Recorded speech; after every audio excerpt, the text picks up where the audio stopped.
کتنے خوش نصیب لوگ تھے جو اتنی مقدس مقام پر دنیا فانی کو چھوڑ کر جا رہے تھے۔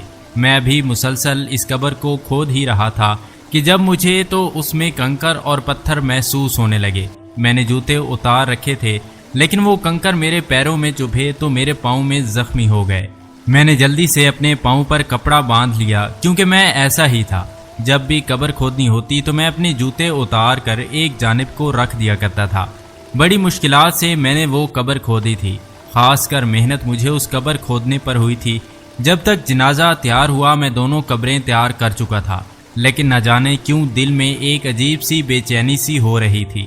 قبریں کھولنے کے بعد ایک جانب کو بیٹھا ہانپ رہا تھا جو وہاں پر دونوں جنازے ایک ساتھ لائے گئے۔ ایک جنازہ ایسا تھا جسے دیکھ کر یوں لگ رہا تھا جیسے اس کے پاس نور ہی نور تھا، جبکہ دوسرا جنازہ وہ تھا جس کے پاس مجھے لگ رہا تھا جیسے اندھیرا چھایا ہوا ہے۔ میں ان دونوں جنازوں کو دیکھ رہا تھا۔ جب ان دونوں کو میرے پاس لایا گیا، ایک کے بارے میں کہا گیا کہ یہی مدینہ منورہ کا رہنے والا شخص ہے، جبکہ دوسرے کے بارے میں کہا گیا کہ یہ بھارت کا رہنے والا ہے، حج کی نیت سے یہاں پر آیا تھا، وہ راستے میں انتقال کر گیا۔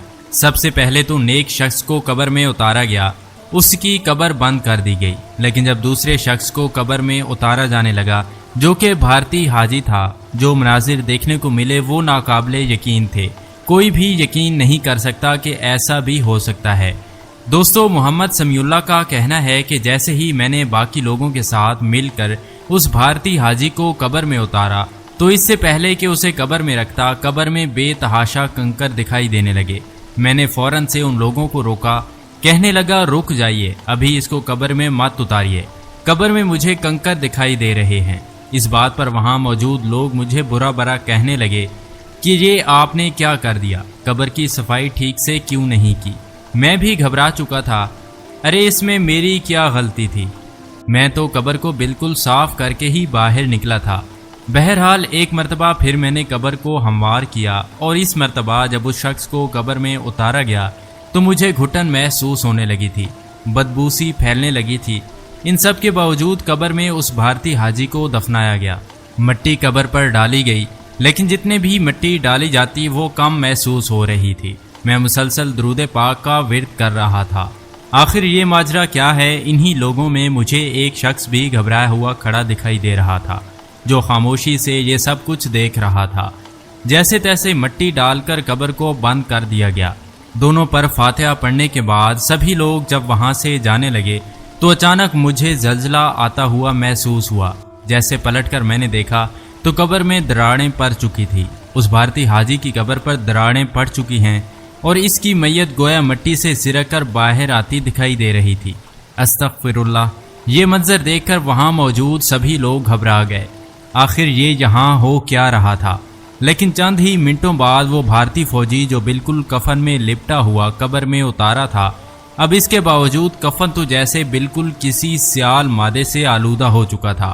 اس کی شکل بالکل بگڑ کر رہ چکی تھی، چہرے پر گویا برسوں کے پرانے زخموں کے نشان واضح ہو چکے تھے۔ اس بھارتی حاجی کی تو شکل ہی پہچاننے لائق نہیں ہو رہی تھی۔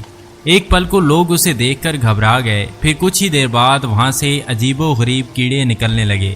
یہ شخص مر چکا تھا یا زندہ تھا، لیکن قبر سے چلانے کی آوازیں آ رہی تھی جیسے وہ بھارتی زندہ ہو۔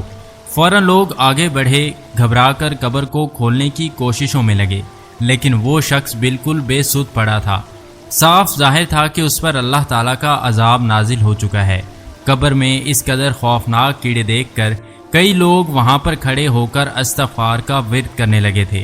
وہاں پر ایک عالم صاحب بھی موجود تھے جنہوں نے جب یہ منظر دیکھا تو فوراً کہا کہ اس شخص کی قبر کی جگہ تبدیل کی جائے، یقیناً اس نے کوئی ایسا گناہ کیا ہے جس کی وجہ سے مدینہ منورہ کی پاک سرزمین اسے قبول کرنے کو تیار نہیں ہے۔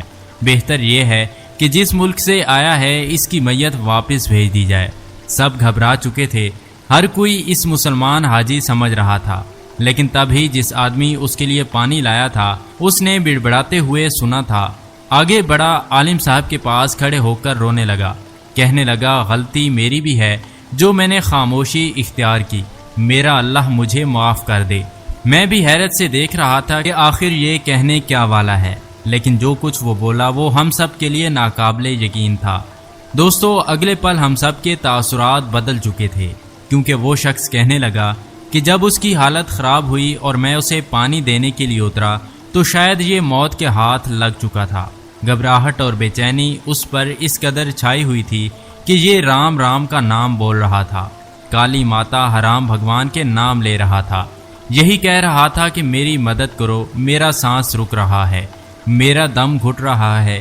میں اسے ابھی یہ کہنے والا تھا کہ کیا تم ہندو ہو، لیکن اس سے پہلے اس کا دم نکل گیا۔ یہ سن کر تو سب لوگ گھبرا گئے۔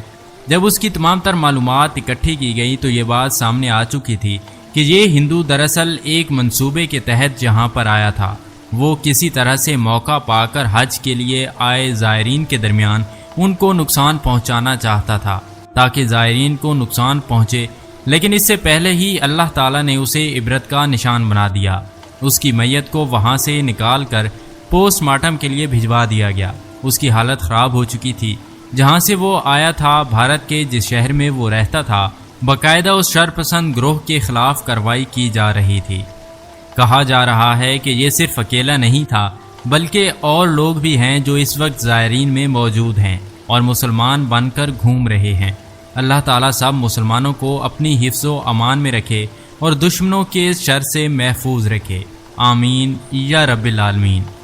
جی تو دوستو، یہ تھی ہماری آج کی ویڈیو۔ آپ کو ہماری یہ ویڈیو کیسی لگی کمنٹس میں ضرور آگاہ کیجیے گا۔ مزید ایسی ویڈیوز کے لیے ہمارے چینل کو سبسکرائب کر دیں۔ ملتے ہیں ایک نئی ویڈیو کے ساتھ، تب تک کے لیے اللہ حافظ۔